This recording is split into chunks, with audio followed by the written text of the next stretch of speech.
Last Tuesday afternoon, in Indianapolis, Indiana, a 34-year-old regional sales manager named Brandon Reeves sat in his garage staring at his BMW X5.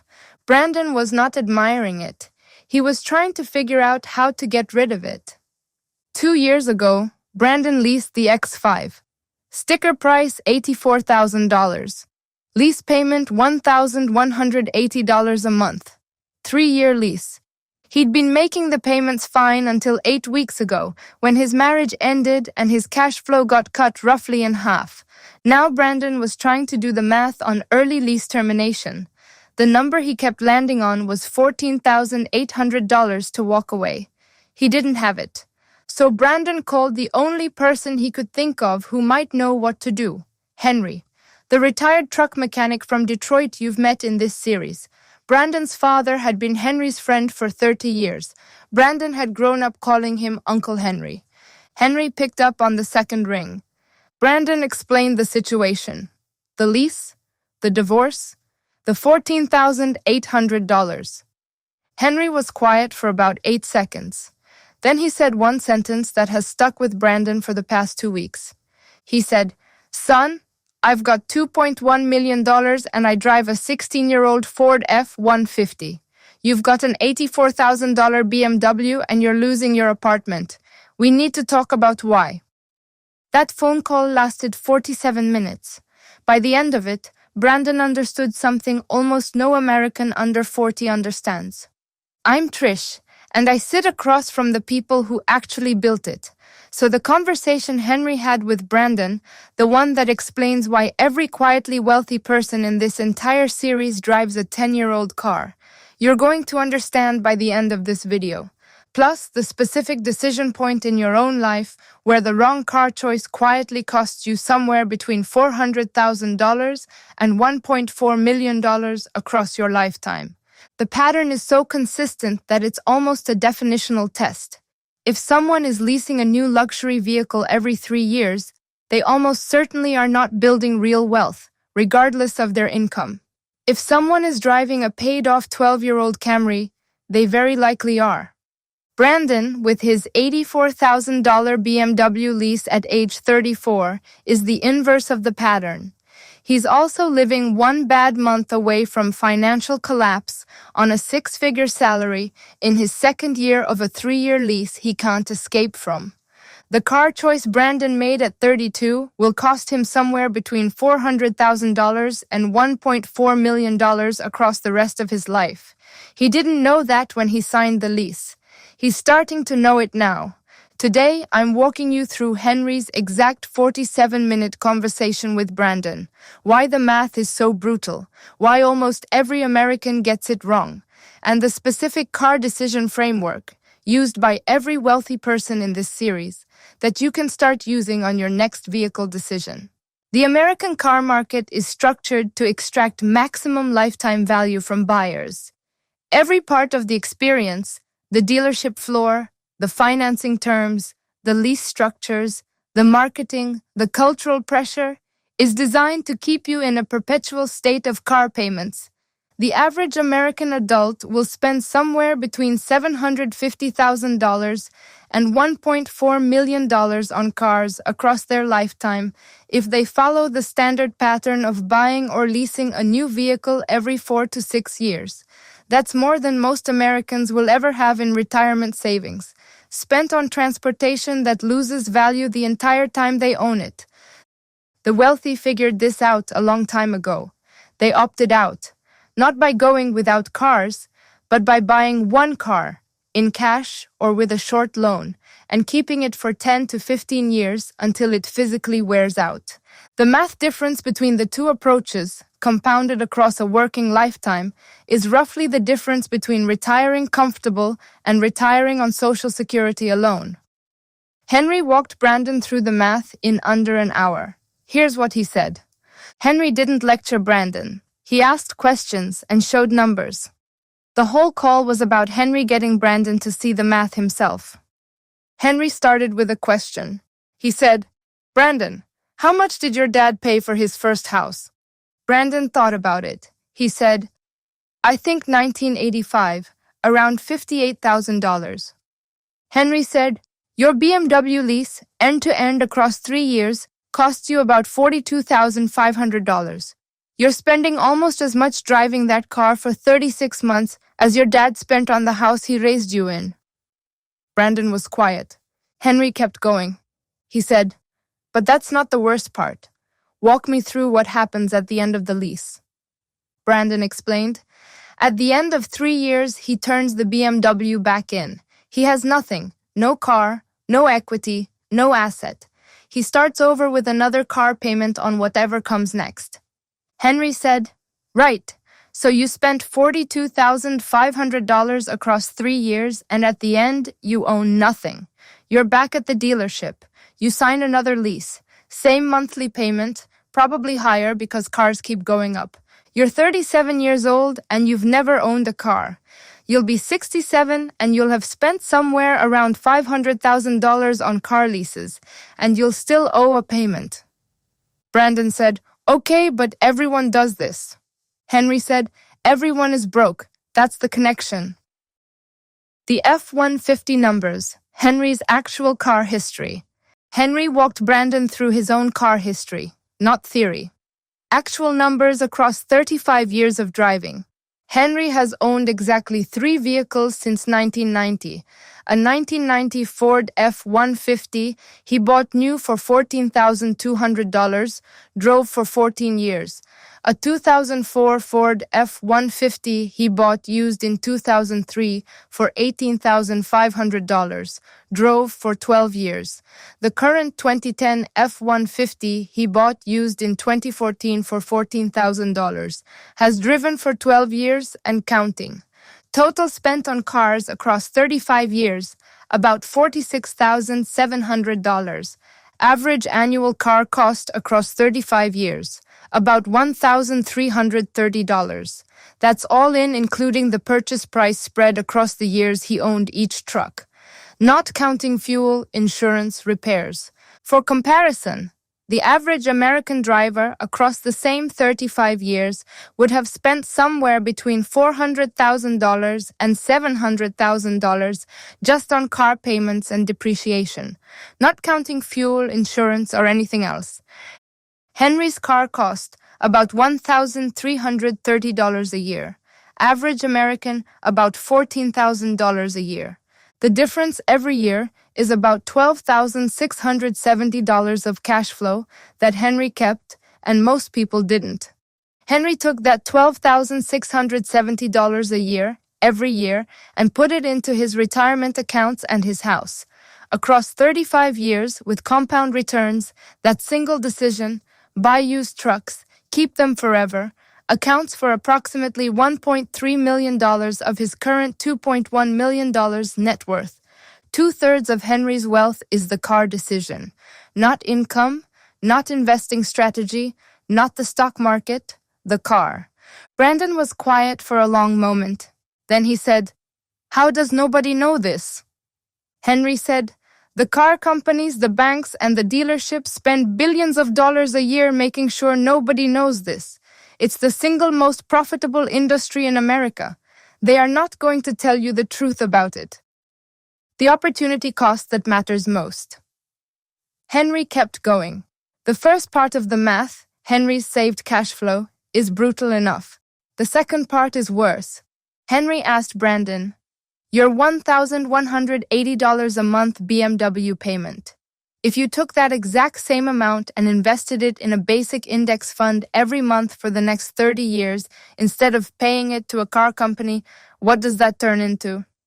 Brandon pulled out his phone, did the math.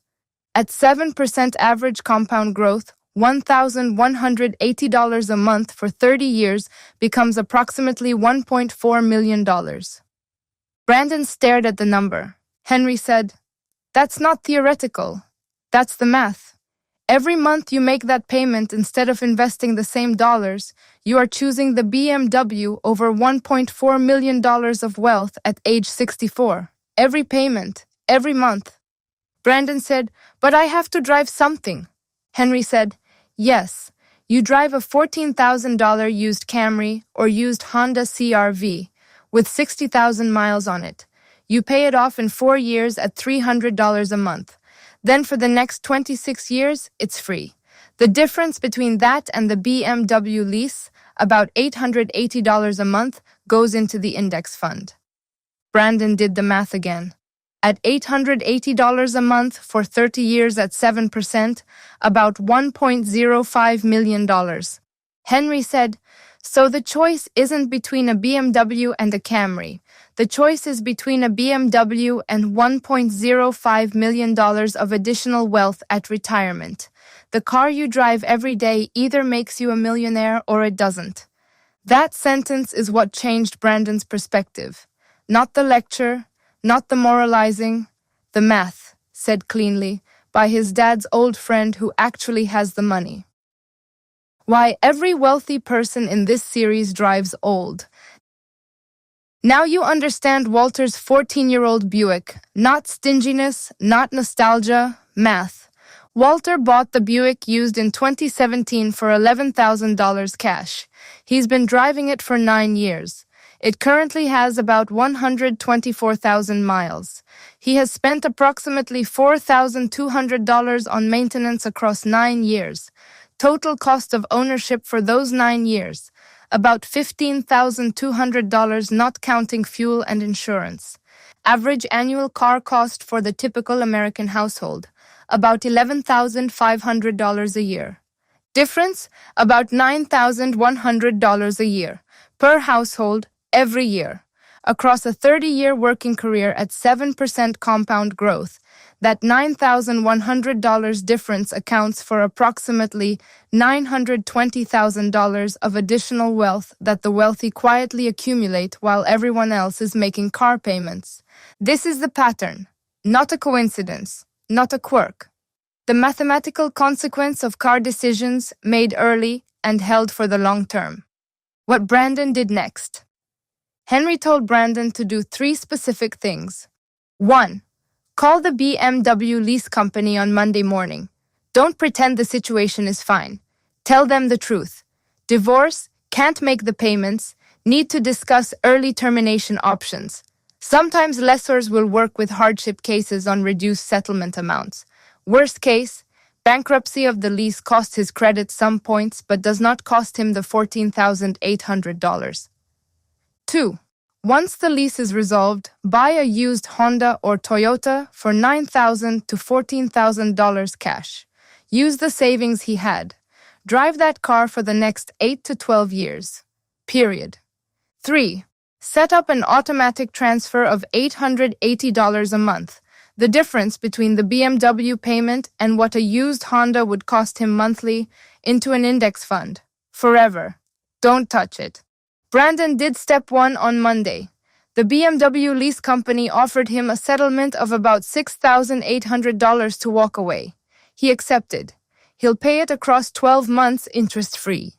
He bought a 2018 Honda CR-V with 78,000 miles for $13,400 last weekend. Cash. From his emergency fund. He set up the $880 monthly transfer to an index fund yesterday. Brandon will be 64 in 30 years. The math says, if he holds those decisions across the next 30 years, he'll have approximately $1 million more in retirement wealth than he would have had on the BMW lease path. From one phone call to his Uncle Henry about a car. 3 objections come up here. Let me handle them. Objection 1. I need a nice car for work. My job requires it. Sometimes true. Usually not. There are specific roles, luxury real estate, high-end client-facing sales for ultra-wealthy clientele, certain executive positions, where the car genuinely is part of the job. For roughly 95% of professional roles, this is a story people tell themselves to justify a financial decision they want to make for other reasons. Test: ask 3 colleagues at your level what they drive. If most of them drive normal cars, you're not in a "the car is the job" role. You're in a "I want a nicer car than my colleagues" situation, which is a personal preference, not a professional requirement. If you genuinely need a nice car for client meetings, the cheapest version is a clean, well-maintained 4 to 7-year-old luxury sedan or SUV. You can buy a 2019 Lexus RX or a 2020 Acura MDX for $25,000 to $32,000. Looks identical to the new version, drives identical, costs a fraction. The "I need a new luxury car for work" framing is almost always covering the actual desire, which is to look successful to colleagues and clients. The wealthy, as we covered in earlier videos, do the opposite of this on purpose. Objection 2. Used cars are unreliable. I'll spend more on repairs.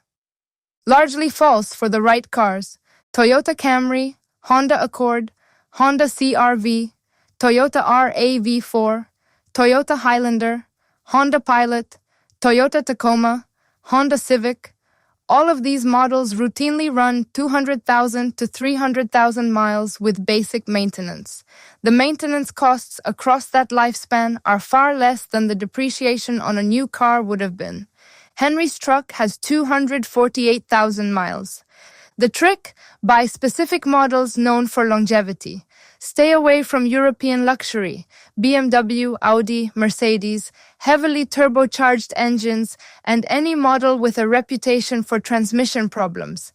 The Japanese mass-market sedans and SUVs are uniquely engineered for the long-haul ownership pattern wealthy people use. The used cars breakdown myth is mostly fed by people who buy unreliable models, neglect basic maintenance, or got unlucky with a single bad car. The pattern across well-chosen Toyota and Honda vehicles, properly maintained, is dramatically more reliable than most people believe. Objection 3. I want to enjoy life. What's the point of money if I can't drive a nice car? Their enjoyment is not coming from the car. The car is the vehicle that gets them to the things they actually enjoy. The Sunday dinners, the annual beach week, the grandchildren, the morning coffee on the porch, the freedom to retire when they want, work less when they want, take care of family when they need to. The Brandon version of enjoying life is a $1,180 a month payment for an asset that loses 60% of its value in 3 years. The Henry version is the asset he owns outright, plus $1.4 million of additional wealth at retirement, plus the choice to slow down at 60 if he wants to. Pick which is the actual enjoyment, the 3-year lease on the BMW that's gone in 36 months, or the 30-year compound on the index fund that funds the rest of your life. The wealthy already picked. Action steps. 3 steps.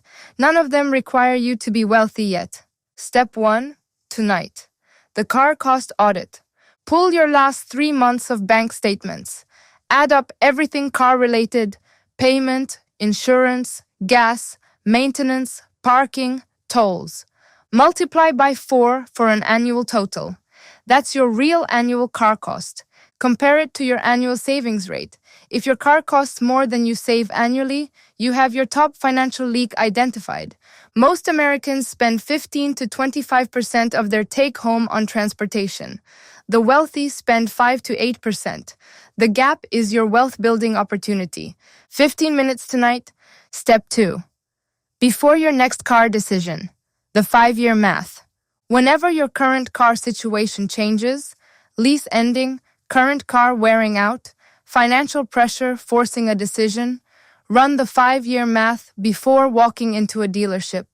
For any car you're considering, calculate the total 5-year cost. Purchase price plus 5 years of depreciation, plus 5 years of insurance, plus 5 years of fuel, plus 5 years of maintenance. Use Edmunds or KBB total cost of ownership tools for accurate estimates. Compare 2 options, the new car you're tempted by and a 4 to 7-year-old Toyota or Honda equivalent. The 5-year cost difference is usually $25,000 to $60,000. That's the wealth you create or destroy with a single signature. Step 3. This month, the transfer. Whatever your current car situation, set up an automatic monthly transfer to an index fund for the difference between what you spend on cars and what a wealthy person's car costs. For most people, this is $400 to $800 a month. If you're in a lease right now, the transfer starts when the lease ends and you switch to a used car. The same dollars that were going to the leasing company now compound for you. If you're already in a paid-off used car, congratulations, start the transfer. Now with the $400 to $800 you would have been paying on a new car, your future self is going to be very glad you did. 3 steps: the audit, the math, the transfer. Brandon ran them this past week. You can run them this weekend. If this video helped you, or if you have a Brandon-style car payment you've been quietly anxious about, do me one favor. Hit the subscribe button. New video on this channel every single day. Each one is a specific move that puts real money back in your pocket, same way this one just did. And here's what's coming tomorrow that almost no professionals are talking about yet. There is a major investment bank, one of the most influential firms on Wall Street, that quietly issued a warning to its institutional clients earlier this year about a specific 2026 economic shift. The warning has not been widely covered in the mainstream financial press. Most working professionals have not heard about it. The shift involves a specific reallocation pattern that the wealthiest 1% are already starting to make in their portfolios. It affects how stocks, bonds, real estate, and cash should be balanced for the next 24 to 36 months. Tomorrow, I walk you through the exact warning, what it says, why it matters, and the 3 specific moves that working professionals, not just billionaires, can make in response. Without sophisticated investment accounts, without insider access, just smart positioning. If you have any meaningful money in retirement accounts or investments, tomorrow's video is genuinely important. I'm Trish. Talk to you then.